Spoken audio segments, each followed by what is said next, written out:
પરમ પૂજ્ય સંત શ્રી બજરંગદાસ બાપાને સાક્ષાત દર્શન અને તેમનો સંપૂર્ણ ઇતિહાસ। રાધે રાધે મિત્રો, આજે સંત બજરંગદાસ બાપાનો સંપૂર્ણ ઇતિહાસ આપણે જાણીશું। બગદાણાના બાપા સીતારામ, જેમને સંત બજરંગદાસ તરીકે પણ ઓળખવામાં આવે છે, તેમનું જીવન અને ચમત્કારો અનેક લોકો માટે આસ્થા અને પ્રેરણાનું સ્ત્રોત છે। અહીં તેમની સંપૂર્ણ માહિતી આપવામાં આવી છે। જીવન ચરિત્ર, જન્મ અને બાળપણ। બાપા સીતારામનો જન્મ આશરે 1906માં ભાવનગર જિલ્લાના અધેવાડા ગામમાં ઝાંઝરિયા હનુમાન મંદિર પાસે થયો હતો।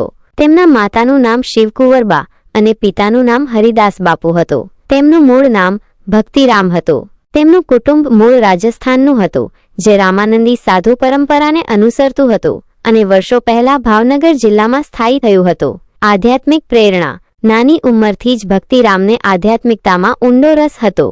11 વર્ષની ઉંમરે તેઓ સાધુઓના સંપર્કમાં આવ્યા। ગુરુ અને દીક્ષા, અયોધ્યામાં તેમની મુલાકાત તેમના ગુરુ શ્રી સીતારામ બાપુ સાથે થઈ।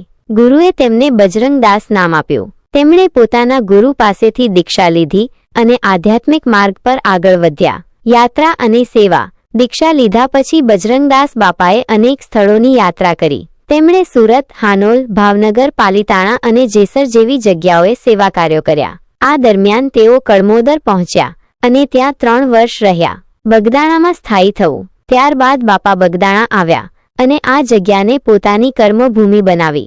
અહીં તેમણે એક નાની ઝૂંપડીમાં રહેવાનું શરૂ કર્યું, જે પાછળથી તેમના શ્રદ્ધાળુઓ માટે એક મોટો આશ્રમ બન્યો। અન્નક્ષેત્રની શરૂઆત, બગદાણામાં બાપાએ ભૂખ્યા લોકો માટે અન્નક્ષેત્ર શરૂ કર્યું, જે આજે પણ ચાલુ છે અને દિવસ રાત ભોજન પીરસે છે।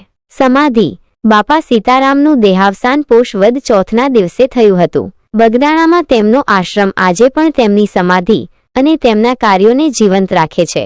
ચમત્કારો, બાપા સીતારામ તેમના જીવનકાળ દરમિયાન અનેક ચમત્કારો માટે જાણીતા છે। તેમના ભક્તો અને અનુયાયીઓ દ્વારા ઘણી કથાઓ અને પ્રસંગો વર્ણવવામાં આવે છે, જે તેમની દૈવી શક્તિ અને કરુણાને દર્શાવે છે। મુંબઈમાં મીઠા પાણીનો સ્ત્રોત, એક પ્રસિદ્ધ કથા અનુસાર જ્યારે બાપા મુંબઈમાં હતા ત્યારે પીવાના પાણીની તંગી હતી। બાપાએ દરિયા કિનારે ખોદવાનું શરૂ કર્યું અને આશ્ચર્યજનક રીતે ત્યાંથી મીઠું પાણી નીકળ્યું। ભક્તનું દેવું ભરવું, એવું પણ કહેવાય છે કે બાપાએ તેમના એક ગરીબ ભક્તનું દેવું ચૂકવવામાં મદદ કરી હતી જ્યારે તે આર્થિક મુશ્કેલીમાં હતો। બીમાર લોકોને સાજા કરવા, ઘણા લોકો એવો દાવો કરે છે કે બાપાએ તેમની પ્રાર્થના અને આશીર્વાદથી અસાધ્ય રોગોથી પીડિત લોકોને સાજા કર્યા હતા। જાનવરો પર પ્રેમ, બાપાને જાનવરો પ્રત્યે પણ અપાર પ્રેમ હતો અને એવા ઘણા કિસ્સા છે જ્યારે તેમણે મુશ્કેલીમાં મુકાયેલા જાનવરોની મદદ કરી હતી। અન્નનો ભંડાર, બાપાના આશ્રમમાં ક્યારેય અન્નની કમી નહોતી રહેતી। એવું માનવામાં આવે છે કે તેમની કૃપાથી હંમેશા ભોજન ઉપલબ્ધ રહેતું હતું, ભલે ગમે તેટલા લોકો પ્રસાદ લેવા આવે। બગદાણા આશ્રમ, બગદાણામાં આવેલો બાપા સીતારામનો આશ્રમ એક પવિત્ર યાત્રાધામ છે। અહીં દરરોજ હજારો લોકો દર્શન કરવા આવે છે। આશ્રમમાં બાપાની સમાધિ, મંદિર અને વિશાળ ભોજનાલય આવેલું છે। વર્ષમાં 2 મોટા ઉત્સવો, બાપાની પુણ્યતિથિ પોષ વદ 4 અને ગુરુ પૂર્ણિમા અષાઢ સુદ 15 ખૂબ જ ધામધૂમથી ઉજવવામાં આવે છે, જેમાં લાખો ભક્તો ભાગ લે છે। બાપા સીતારામનું જીવન સેવા, કરુણા અને આસ્થાનું ઉત્તમ ઉદાહરણ છે।